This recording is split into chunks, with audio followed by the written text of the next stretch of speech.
Hi, I'm Kelly Davis with Kelen Computer Services, and welcome to our video tutorial sessions. Today we're going to talk about how to plug and unplug your computer system. Computers can get really confusing because usually they're in a tight desk and you don't have this easy access to see all the wires as readily as we do today. So I'm going to give you a couple of little tricks you can do before you start taking all these wires out of your computer. One of the first things you could do is maybe if you have some a roll of labels, you can label the cables. That'll make you feel a little bit more comfortable. What I like is to use a little masking tape. You can write down where they came out of. You can write down if they're the printer or the keyboard or a mouse. It helps you not feel so confused with handling all of these wires.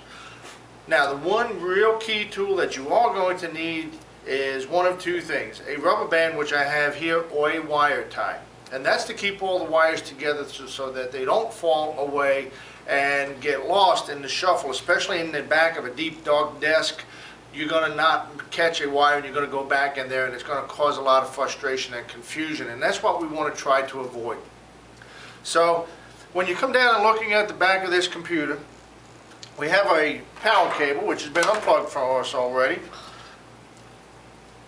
And with the power cable, we have then the keyboard, which is purple colored. This is the old USB style, PS2 style, which I'll go over here in a little bit, and your mouse. Now, what I like to do when I'm working at this, I have the rubber band wrapped around my hand, and I'm keeping all the wires together in my other hand.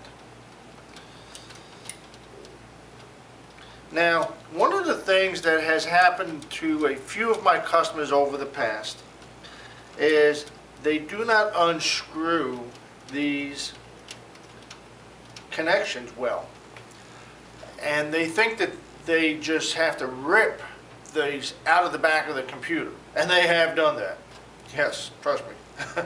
So this is your monitor connection, and if it's unscrewed correctly, and they're just two little thumb screws, and they sometimes will have a screwdriver. You could use a pair of pliers if they get tight over time and loosen them up, but they should thumb and forefinger out, and then they should just pull out gently. You don't have to use a lot of force. If you have to use a lot of force on anything behind your computer, you should stop and reevaluate what's going on, because something is definitely wrong. You should not have to use any force.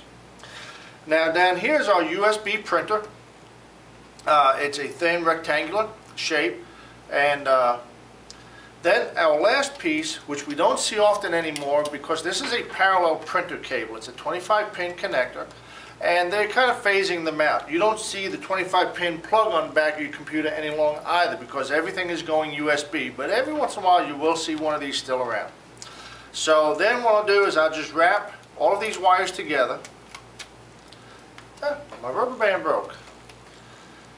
And so this way I don't lose anything. One of the other cables that was conveniently unplugged for us already is your network cable. So as you have all of these cables together, your computer system is now ready to carry into a service center for repairs.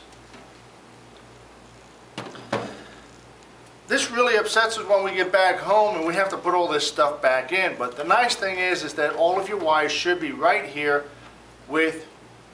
wrapped up in your rubber band.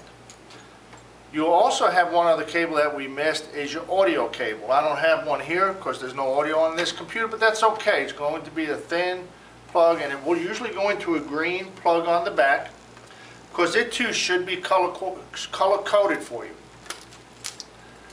All of your pieces should go back in.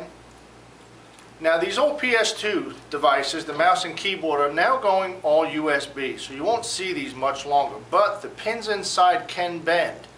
If they do not slide in nice and easy, again, something is wrong and you should stop. These are gentle motions. Now, I'm making this look easy because I'm not inside a cabinet. But if you are inside a cabinet, one of the nice convenient things you could do, you just slide that out and just let it lean on the floor or on your leg so that you have easy access to the back of the computer. Get your devices plugged in.